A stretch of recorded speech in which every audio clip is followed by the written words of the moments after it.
Primeiro, o juramento como 47º presidente dos Estados Unidos.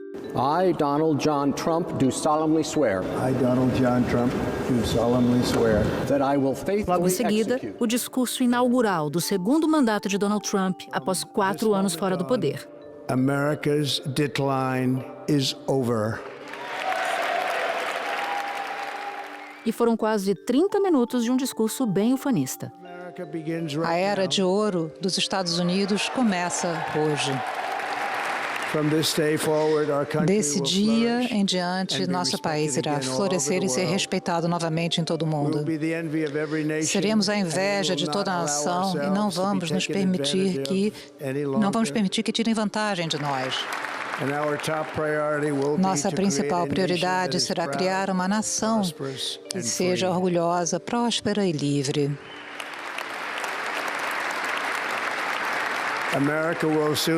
A América, mais uma vez, será maior, mais forte e muito mais excepcional do que antes. E de promessas cujos reflexos podem atingir todo o planeta. Primeiro, eu vou declarar uma emergência nacional nas nossas fronteiras do Sul.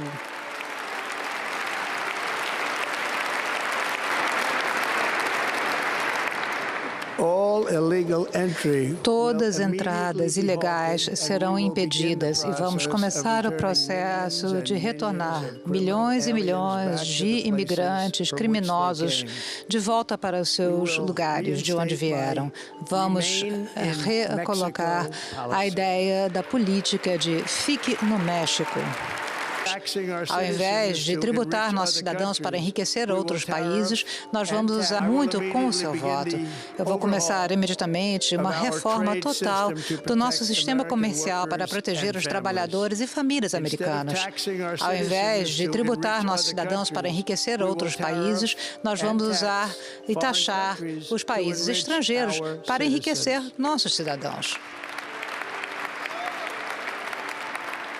Donald Trump ainda assinou os primeiros decretos de seu novo governo. Ele disse que vai revogar 80 decretos do governo de Joe Biden e já tinha dito no último discurso antes de toda a cerimônia de posse que assinaria 100 decretos ao longo do dia, primeiro dia de governo. Disse e assinou exatamente depois a saída dos Estados Unidos do Acordo de Paris. Também fala ali sobre liberdade de expressão dos americanos, que também assinou um decreto garantindo a liberdade de expressão. Depois falou que está proibindo a instrumentalização do governo de políticas contra perseguidos políticos, que ele disse que é da gestão anterior. Donald Trump, no Salão Oval, assinando esses decretos. O presidente Donald Trump decidiu retirar os Estados Unidos da Organização Mundial da Saúde, que é o braço das Nações Unidas que cuida de saúde. Antes disso, Donald Trump já havia assinado um decreto que perdoa cerca de 1.500 réus naquele processo da invasão do Capitólio em 6 de janeiro.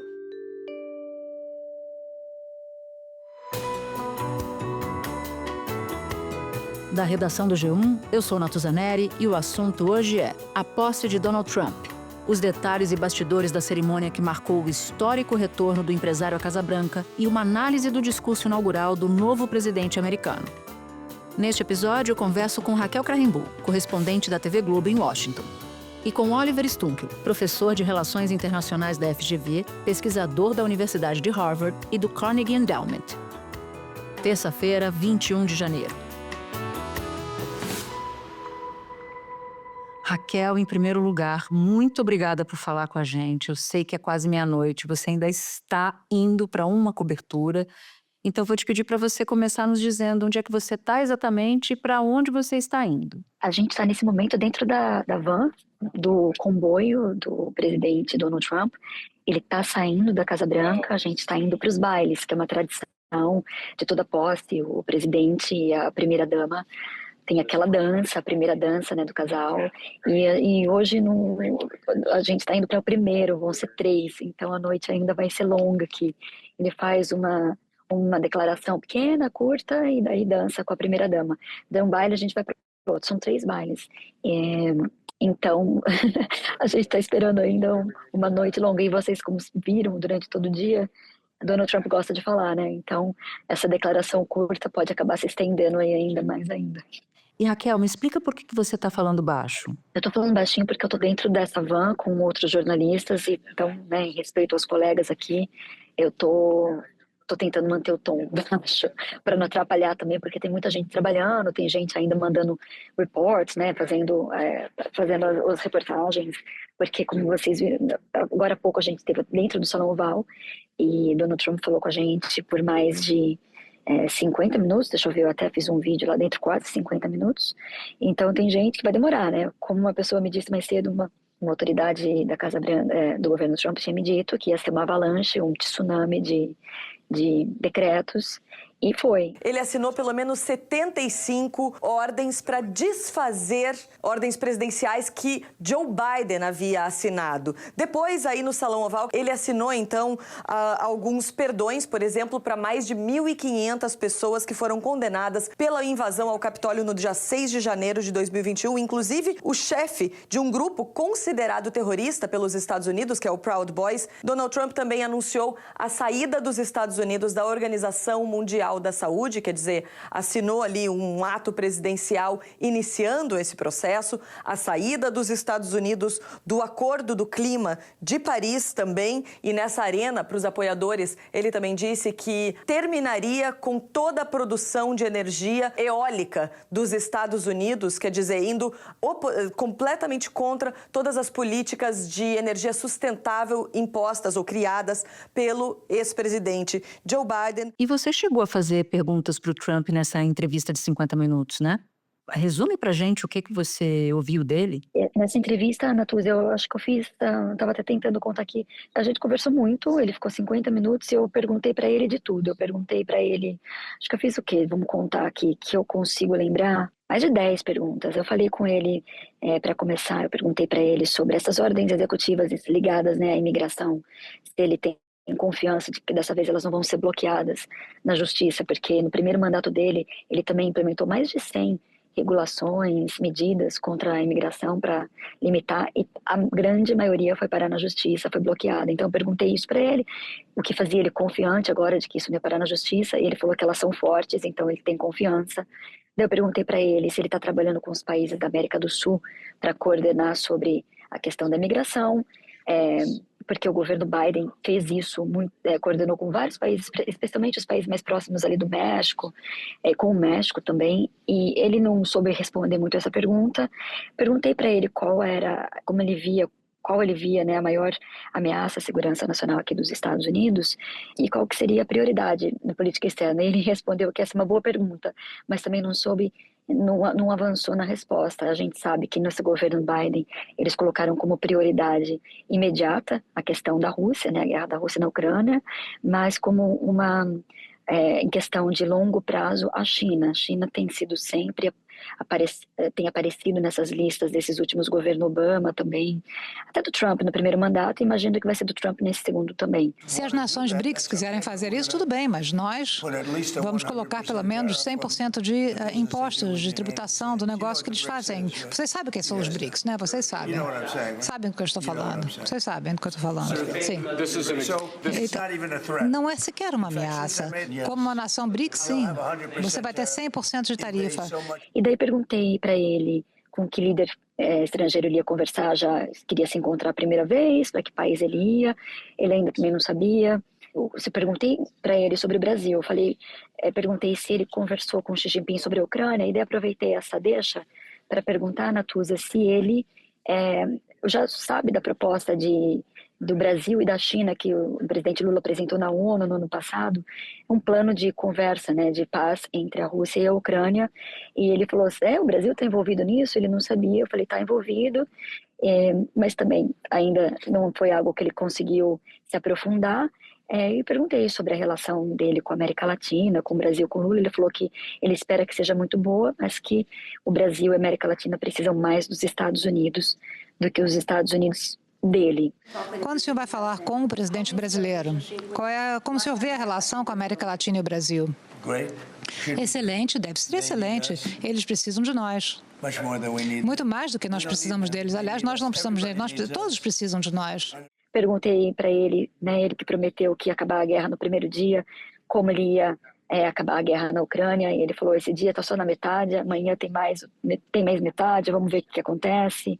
Se ele estava confiante que o cessar-fogo em Gaza ia permanecer, e ele... Gaza is interesting, it's a phenomenal location. Falou que Gaza é um lugar especial, até perguntei se ele ia ajudar a refazer, reconstruir Gaza, e ele falou assim que talvez sim, que Gaza é um lugar muito especial, muito bonito, perto do mar. E quando eu perguntei sobre o futuro de Gaza e da governança de Gaza, e ele falou que ainda não sabia. Uma outra questão foi sobre o TikTok, porque ele assinou uma ordem executiva, né, para permitir que o TikTok fique operando, e perguntei por que ele que bloqueou, né, ele assinou um decreto em 2022 para bloquear o TikTok, citando riscos na segurança nacional. Eu perguntei para ele por que ele mudou de ideia.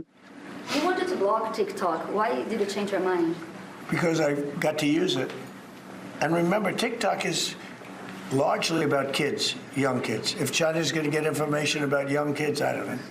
Are you I think, to be honest with you, I think we have bigger problems than that. E ele falou que ele entrou na plataforma e viu que é importante. Ele deu uma resposta que tem coisas mais importantes do que isso para ser feita. Daí, Natuza, para a gente encerrar, perguntei se ele está feliz, né? Como ele se sente melhor aqui em Washington agora do que em 2017, porque em 2017 ele era um outsider, né? Ele chegou aqui e ainda tinha muita resistência na cidade, agora ele ganhou voto popular, ele vem com mais força, e ele falou nessa hora que ele tem, né, que ele tem mais experiência agora, foi a palavra que ele deu, e deu até uma resposta longa para isso. Well, we're very experienced now. You would say nobody's ever had experience like I have. Por último, Natuza, ele falou sobre a Organização Mundial da Saúde, que ele estava tirando os Estados Unidos da organização. E daí eu perguntei para ele, foi a última pergunta dessa interação com os jornalistas ali no Salão Oval. Eu perguntei para ele, né, eu falei, presidente, o senhor foi presidente durante a Covid, né, a pandemia, o senhor não acha que organizações desse tipo são importantes para coordenar uma resposta global? E ele falou, sim, eu acho que são importantes, mas eles não podem tirar vantagem dos Estados Unidos. Isso é importante, a retirada da OMS. Pagamos 500 milhões de dólares para a saúde mundial. E eu acabei com esse acordo. A China, com 1,4 bilhão de pessoas, nós temos 350, eles estavam pagando 39 milhões e nós 500 milhões. Eu acho que era injusto. Então, não foi essa a razão, mas eu resolvi sair. Foi um momento extenso, a gente imaginou que ele fosse assinar os decretos, né, e conversar com a gente, mas ninguém imaginou que fosse virar essa conversa de quase 1 hora com jornalistas enquanto ele assinava os decretos. A gente nem sabe exatamente, Natuza, o número de decretos que ele assinou, mas foram vários, tirando, né, depois até que a gente estava saindo da sala, eu pedi para uma das pessoas que trabalha agora nessa nova administração se eles podiam passar para a gente o número de decretos, eles falaram que passariam, mas a gente ainda nem tem esse número, Natuza. Desculpa se eu me estendi. Não tem nenhum problema, você se estendeu por uma excelente razão, que é para resumir para a gente o que você ouviu diretamente em loco do novo presidente dos Estados Unidos. Já que você citou 2017, que foi quando ele tomou posse no primeiro mandato, eu queria que você nos contasse qual é a diferença. E deixa eu só tirar uma dúvida contigo. Essa é a sua 4ª posse que você cobre, certo? É isso, Natuza. Quais são as principais diferenças da primeira e desta? Eu vi muito mais aceitação. A cidade estava assim, era a cidade do Trump, era apoiadores dele por todo canto, poucos protestos. Em 2017, na posse, eu estava aqui e estava chovendo naquele dia. Eu lembro que teve muito protesto, a gente acabou cobrindo o protesto. Eu tomei gás lacrimogêneo na cara, colocaram fogo em carro aqui no centro de Washington, vandalismo também teve. Foi muito diferente. Teve aquela marcha das mulheres também eu não lembro o número exato de pessoas, mas muita gente veio para Washington protestar. A resistência a Donald Trump era muito maior do que agora. E Natuza, eu estava, né, falando mais cedo, fazendo essa reflexão, porque é a 4ª posse que eu cubro aqui. E apesar de serem, né, eventos tradicionais, cheios de protocolos que sempre se repetem, todas elas foram diferentes. A primeira posse de Obama foi também um frio recorde, E naquela posse, a gente via muita gente chorando, emocionada, era o primeiro presidente negro. Daí veio Trump nesse dia, chovendo, muito protesto, muita resistência desse outsider, essa figura polêmica, contraditória, né, que não politicamente correta, né, que incomodava muito Washington. Daí com Biden, na última posse, era pandemia, então não tinha público. A gente indo para o Congresso, a cidade, todo o entorno do Capitólio cercado, sitiado, porque também alguns dias antes teve o 6 de janeiro. Foi uma das posses mais estranhas que a gente viu, não tinha ninguém, né, por causa da pandemia, todo mundo de máscara. E hoje também foi muito diferente, porque desde 1985 não tinha uma posse dentro do Congresso, né? Era sempre na esplanada para o público. Dessa vez foi dentro, só ali para as autoridades, o pessoal do governo, os aliados, os líderes globais. Então, uma posse muito diferente da outra, mas o clima na cidade, né, foi muito diferente. Hoje, em comparação a 2017, muitos apoiadores do presidente fazendo festa por onde ele passava, a arena esportiva onde foi o desfile militar completamente lotada, uma arena que tem lugar para 20 mil pessoas, completamente lotada de apoiadores de Donald Trump. Bom, eu tenho certeza que você notou a aceitação, a presença ilustre da nata das Big Techs nessa solenidade de posse. Eles estavam num lugar super privilegiado, num determinado momento da cerimônia, certo? Em todos os momentos da cerimônia, Natuza, isso foi que surpreendeu a gente, até na missa, na igreja, que foi o primeiro evento do dia, né? Donald Trump, a mulher, a família, eles vão participam de uma cerimônia, né, religiosa, e lá já tinham esses figurões da tecnologia, estavam todos lá e acompanharam Donald Trump durante todo o dia. Até agora a gente está indo para esses bailes e imagino que a gente vai ver alguns deles lá também. Mark Zuckerberg, fundador da Meta, dono do Facebook, Instagram e WhatsApp. Jeff Bezos, dono da Amazon e do jornal Washington Post. Sundar Pichai, chefe do Google. Elon Musk, dono da rede social X e da empresa de foguetes SpaceX, e que também tem lugar no governo de Trump com a missão de cortar gastos públicos. E ainda Tim Cook, o CEO da Apple, que faz o iPhone. Também estavam presentes na posse o CEO da rede social TikTok, Shou-Zi Chew, e Sam Altman, da OpenAI, uma das maiores empresas americanas de inteligência artificial. Né? E até ontem teve também um jantar aqui de gala em Washington, o convite para entrar era de 1 milhão. E a gente sabe que esses executivos das empresas de tecnologia doaram milhões de dólares para Donald Trump, para a posse dele. Desde que ele foi eleito, tem colocado a fortuna de Donald Trump, o poder dele também aumentou muito em relação a vários empresários, mas especialmente do setor de tecnologia, né? Muito se curvando aí, até mudando política das empresas para agradar, então, um novo presidente. Raquel, eu nem sei como te agradecer. Você ainda está em deslocamento ou você ainda está com a van parada? A van está parada aqui ainda, Natuza, o que foi bom, porque deu tempo para a gente conversar. Estamos parados aqui esperando ainda Donald Trump tirar o terno de trabalho e colocar o terno dele o black tie dele para esses bailes agora. Então são 3 bailes mesmo? Ele vai aos 3? Aos 3 bailes, Natuza. 3 bailes e 3 danças e 3 discursos curtos. E você tem então 3 coberturas pela frente. Não tenho palavras para te agradecer por você ter feito esse esforço de reportagem para conversar com a audiência do assunto. Obrigada por ter nos incluído nessa sua rotina insana no dia de hoje. Eu sei que seu dia só acaba amanhã, portanto desejo um bom trabalho para você e depois um excelente descanso. Um beijo bem grande. Obrigada a você, Natuza. É um prazer sempre falar com você. Conte comigo aí. Eu sei que os próximos 4 anos a gente vai conversar muito. Espera um pouquinho que eu já volto para falar com Oliver Stunkel.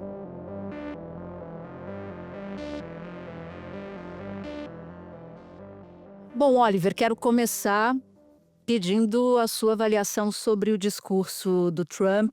Em primeiro lugar, ele me pareceu um discurso muito semelhante ao feito em 2017, que foi o primeiro mandato dele, na posse do primeiro mandato.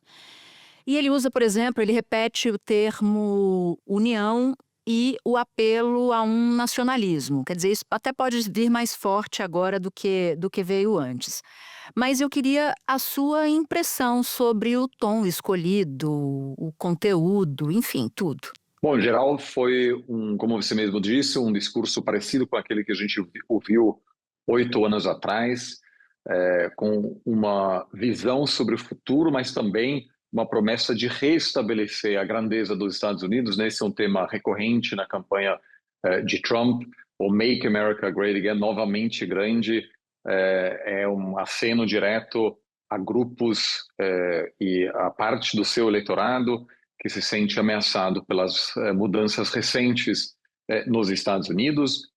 Além disso, tivemos ataques duros e pouco comuns em outros discursos de posse contra o governo que está saindo. Ele fala muito sobre o declínio dos Estados Unidos, o que é interessante porque, olhando todos os indicadores econômicos tradicionais, a economia americana vai muito bem, né? É muito melhor do que economias comparáveis na Europa, por exemplo. À medida que hoje nos unimos, o nosso governo está enfrentando uma crise de confiança. Por muitos anos, nós agora temos um governo que não consegue gerenciar sequer uma pequena crise doméstica e, ao mesmo tempo, está tropeçando continuamente em eventos catastróficos no mundo todo. Tudo isso vai mudar, começando hoje, e vai mudar rapidamente. E, além disso, também tocou em vários assuntos que têm sido fundamentais para elegê-lo. A questão da migração, que, como era de esperar, será um dos principais desafios logo de cara. Depois, também falou sobre o gênero, que é um assunto importante de parte do seu eleitorado. Em geral, eu acho que fez muito pouco para buscar engajar aqueles que não o elegeram, né? E não deu para sentir isso muito no discurso, mas os Estados Unidos está extremamente dividido e também agora a gente precisa ver de que forma ele buscará estabelecer um diálogo com uma boa parte do país, né? Porque não foi uma eleição tão decisiva assim, foi uma eleição bastante apertada, na verdade, que se preocupa com o que virá. Embora ele tenha sido o vencedor absoluto nos estados pêndulo, embora ele tenha tido uma vitória em termos de abrangência maior do que a de 2016, certo? Sem dúvida, maior do que de 2016, mas, por exemplo, menor do que a vitória de Biden 4 anos atrás. E se a gente compara a vitória de Trump com outras vitórias nas últimas décadas, é uma das vitórias menores. É interessante que aqui nos Estados Unidos há uma sensação de que a vitória de Trump foi uma grande vitória, uma sensação de uma mudança cultural. É muito interessante isso, dá para sentir isso aqui, falando com pesquisadores, com eleitores. Há uma percepção de que virão grandes transformações. A minha eleição recente me dá o mandato para reverter uma traição terrível e todas essas muitas traições que aconteceram. E vou dar ao povo de volta a sua fé, a sua riqueza e a democracia e, com certeza, a sua liberdade. E isso talvez tenha a ver com o fato também de que Trump já foi presidente, sabe como operar a máquina, hoje possui uma equipe muito mais alinhada. Então, a expectativa é de que o impacto, as mudanças no segundo mandato de Trump serão maiores do que foi o caso no primeiro mandato. Sim, eu estou entendendo que você não está entrando no mérito dessas grandes transformações, mas sim o fato delas potencialmente existirem, né, Oliver? Sim. Isso também eu acho que tem um pouco a ver com a rapidez com a qual os donos das grandes empresas tecnológicas, as redes sociais, se alinharam, né? Isso chamou bastante atenção, inclusive os presidentes, os CEOs dessas empresas estiveram todos presentes aí, o que também não é algo tão comum assim, né? Ou seja, simbolizou realmente o apoio do PIB americano a essa gestão que está entrando agora, ou talvez uma preocupação para evitar uma perseguição. Afinal, o Trump chegou a ameaçar a prisão, fez ameaças explícitas contra o Zuckerberg, por exemplo. Trump aplaudiu a decisão de Zuckerberg e disse durante uma coletiva de imprensa na Flórida que assistiu à declaração do CEO da Meta pela televisão e que achou o empresário impressionante. Questionado por jornalistas se a medida de Zuckerberg foi uma resposta às ameaças feitas por ele, Trump respondeu: provavelmente. O que pode também explicar, em parte, essa nova aliança, ou também a esperança dessas empresas para que Trump apoie os seus interesses ao longo desses 4 anos. Agora eu quero entrar numa expressão que ele usou e que me deixou com a pulga atrás da orelha. Ele usou a expressão revolução do bom senso, dizendo que o governo dele seria uma revolução do bom senso. Do que ele está falando exatamente, Oliver? A revolução do bom senso é uma expressão interessante porque ele caracteriza muitas das mudanças que ocorreram, tentativas de combater racismo, desigualdade, discriminação, etc., como excessos ao longo dos últimos anos. E agora ele quer dizer, supostamente, estamos voltando à era do bom senso, algo que supostamente a maioria quer. Hoje eu vou assinar diversas ordens executivas e com essas ações nós vamos dar início à restauração dos Estados Unidos e uma revolução do bom senso. Então, ele descreve as suas próprias políticas como as políticas do centro, que obviamente é uma caracterização bastante controversa, porque os Estados Unidos são um dos países mais polarizados, né? Com estados que onde as populações possuem visões de mundo completamente divergentes. E, de novo, isso será interessante como esse diálogo ocorrerá. O Biden, 4 anos atrás, fez uma tentativa de estabelecer um diálogo com eleitores de Trump. Ele mencionou eles especificamente no seu discurso nos primeiros dias. E então é evidente que o Trump, com essa colocação, diz que a oposição está defendendo pautas que não podemos descrever como bom senso. E eu estou aqui para restabelecer o novo normal, que é uma alusão e um diálogo direto com grupos mais tradicionais, mais conservadores do eleitorado americano. Ele falou, aqui nos Estados Unidos só temos 2 gêneros. Essa semana, eu também vou acabar com a política governamental de tentar fazer a engenharia social com a questão de gênero em qualquer tipo de aspecto da vida, pública ou privada.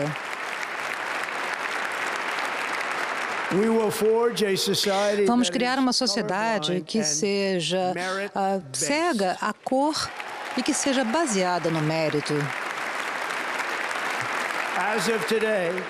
A partir de hoje, vai ser a política oficial do governo americano que há apenas 2 gêneros, masculino e feminino. Isso é interessante porque algo assim já foi dito por outro presidente alguns anos atrás, o presidente da Rússia. Então isso também é um reflexo do ressurgimento da direita conservadora aqui nos Estados Unidos, mas certamente é apenas um primeiro capítulo dessa batalha que vem acontecendo aqui há vários anos. Ele também aproveita o momento em que ele fala que só haverá os gêneros masculino e feminino, quando diz que fala do fim das políticas afirmativas de cor e de gênero, que diz que agora vai valer o mérito. Eu queria que você tentasse nos explicar o que se pode esperar a partir dessas falas, Oliver. De que maneira o governo federal pode influenciar nessas políticas que são adotadas por empresas e instituições de ensino, por exemplo? Porque muita coisa não depende sequer do governo, né? Exatamente, ou seja, o que uma empresa ou outra faz é um assunto do setor privado. A princípio, né, o governo não possui o poder de interferir nessas questões, mas o presidente possui, sobretudo o presidente Trump, possui uma capacidade enorme de pautar a agenda, e vários dos seus seguidores e aliados têm começado a atacar empresas pelas suas políticas nesse âmbito. Então, é possível que empresas se sintam na obrigação de reverter algumas dessas políticas.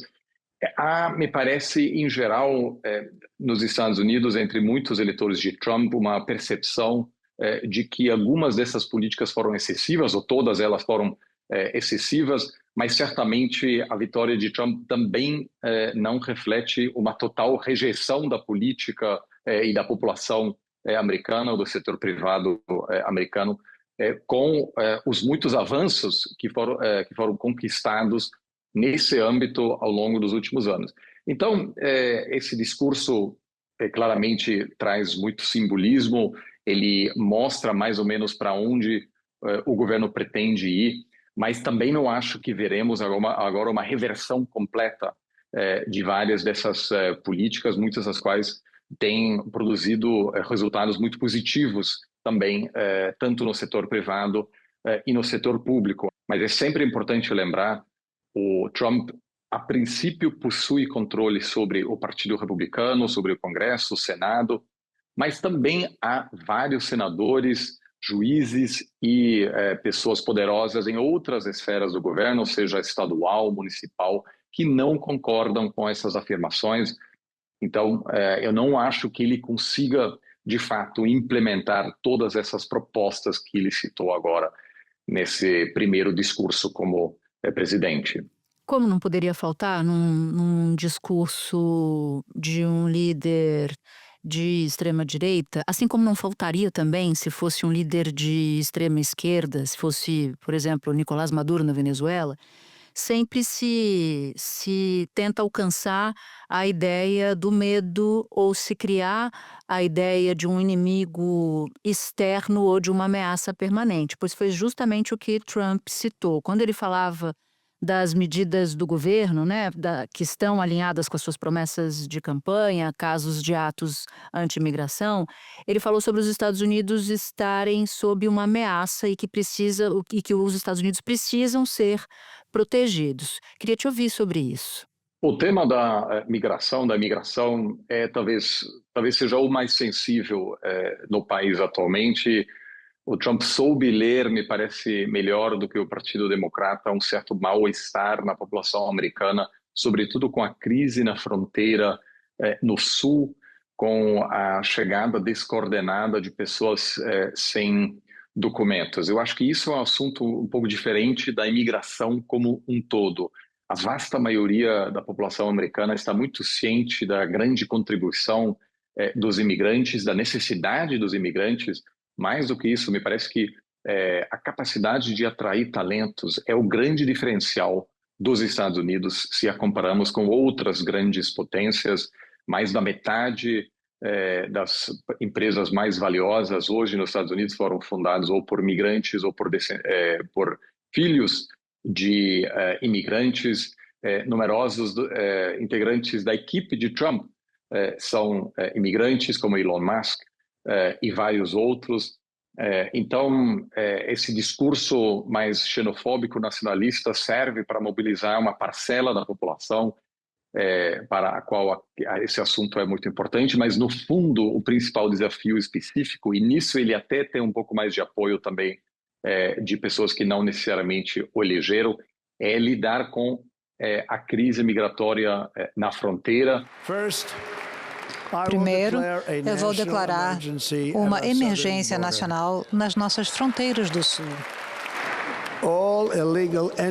Todas as entradas ilegais serão impedidas e vamos começar o processo de retornar milhões e milhões de imigrantes criminosos de volta para os seus lugares de onde vieram. Vamos recolocar a ideia da política de fique no México. Mas nenhuma dessas propostas que ele citou são novas. Obama, Biden e vários outros presidentes deportaram dezenas, até centenas de milhares de migrantes sem documentação durante os seus mandatos. A política de convencer migrantes de ficarem no México é exatamente o que o governo Biden também fez e, obviamente, apesar dessas ameaças, continuarão indo muitas pessoas aos Estados Unidos em função das oportunidades econômicas, da demanda brutal por mão de obra e também do cenário socioeconômico muito difícil em várias partes do mundo. Agora, até nessa área, há muitas dúvidas sobre a capacidade de Trump de fato, fazer mais do que os outros presidentes fizeram, porque esse assunto rapidamente pode fazer com que Trump entre em conflito com o judiciário. Isso também é um assunto que envolve as autoridades estaduais e municipais. Então, eu acho que veremos uma série de ações de alta visibilidade, talvez a deportação de alguns migrantes que estão presos, mas, por enquanto, eu não consigo imaginar grandes deportações em massa simplesmente porque produziram um impacto devastador na economia americana e levariam muito à inflação. Os salários já estão muito altos. Eu mesmo, morando aqui nos Estados Unidos, passo às vezes semanas inteiras sem ter nenhuma interação com pessoas nascidas nos Estados Unidos, porque todos os serviços, restaurantes, creches, hospitais, em todos esses lugares trabalham imigrantes que são fundamentais para apoiar, para fazer a economia andar. Oliver, o presidente americano também disse que vai declarar uma emergência energética. Imagino que seja uma expressão usada para ele para fazer oposição à emergência climática. E que vai ser preciso produzir mais, perfurar mais poços de petróleo, ignorar leis ambientais e por aí vai. Por que esse enfoque na energia e no petróleo? O que está em jogo nesse caso? É isso, certamente, em primeiro lugar, sim. Algumas regiões dos Estados Unidos foram mais afetadas pelas mudanças, pela transição verde. Há uma preocupação de que o setor automobilístico não seja capaz de competir com carros elétricos da China no futuro. De certa maneira, aquilo talvez tenha sido a declaração mais controversa do ponto de vista econômico, porque o mundo está passando por uma transição verde. Para a China, essas propostas de Trump seriam uma excelente notícia, porque a China está querendo dominar o setor de carros elétricos, que vão substituir, ao médio prazo, carros tradicionais. Não há nenhuma questão sobre isso. Então, ele enfatizar tecnologias antigas não me parece ser uma estratégia vencedora. É até controverso porque o Elon Musk, né, que é um dos seus principais apoiadores, seria prejudicado por essa política, né, que é dono da Tesla. A crise inflacionária foi causada por um excesso de gastos e também os preços que vêm subindo no setor de energia. E é por isso que hoje também vou declarar uma emergência energética nacional. Vamos perfurar, bebê, perfurar. A América vai, mais uma vez, se tornar uma indústria manufatureira. E nós teremos a maior quantidade de petróleo e gás do que qualquer país na Terra. E nós vamos usar esse petróleo e esse gás. Vamos usar. Então, nessa área, novamente, tenho muita dúvida se haverá, de fato, essas mudanças profundas, porque muitos empregos hoje dependem das indústrias limpas, que são fundamentais para garantir que a economia americana seja competitiva no futuro. Outros países estão indo na direção oposta, estão apostando cada vez mais na energia limpa, e também a elite econômica americana fez grandes apostas na transição verde. Então, aquilo também eu acho que pode ser lido como um aceno para alguns grupos que se sentem ameaçados por isso. Mas se eu tivesse que apostar, eu acho que em várias áreas o governo Trump continuará dando incentivos fiscais e apoio direto a áreas de economia sustentável e de energias limpas. Também incluiu uma falsidade. Ele disse que os americanos hoje não podem escolher livremente os carros que querem comprar. Isso não é verdade. É possível comprar qualquer carro nos Estados Unidos hoje. Então, eu acho que muito disso também foi dito para mobilizar uma parcela específica dos seus seguidores mais leais. Bom, e por fim, em termos de política externa, ele indicou que vai ser mais duro, que vai recuperar o respeito aos Estados Unidos, mas você tem uma avaliação diferente, que apareceu inclusive numa coluna que você escreveu no Estado de São Paulo, no Estadão, dizendo que essa postura de valentão no mundo pode trazer reveses ao próprio Trump e aos Estados Unidos mesmo. Sim, a política de assustar e desestabilizar os interlocutores é uma prática antiga nas relações internacionais. Não foi Trump que inventou isso. E em alguns casos isso vai funcionar. O Panamá não tem para onde correr, nem o Canadá, o México. Esses países realmente são tão dependentes dos Estados Unidos que para eles fica difícil. Apesar de que, novamente, o Trump disse que o canal de Panamá está sendo operado pela China, isso não é verdade. E o Panamá também não está cobrando taxas mais altas a embarcações americanas. Mesmo assim, o Panamá certamente terá que fazer algum tipo de concessão. Quem emitiu um comunicado agora há pouco foi o presidente do Panamá, o presidente Molino. Ele emitiu um comunicado em resposta ao discurso de Trump. Ele disse que rejeita totalmente as palavras do presidente americano sobre o Panamá e sobre o canal. Reiterou que o canal é e vai continuar sendo do Panamá e que a sua administração continuará sob controle panamenho com respeito à sua neutralidade permanente. Mas para a vasta maioria dos países, esses países vão simplesmente acompanhar esse cenário e diversificar suas parcerias, vão buscar se aproximar de outros polos de poder, seja a Europa, seja a China ou até a Rússia, porque ninguém nesse cenário quer depender excessivamente dos Estados Unidos, porque o ingrediente-chave de uma aliança nos Estados Unidos, nas relações internacionais é a previsibilidade, é a confiança, a confiabilidade.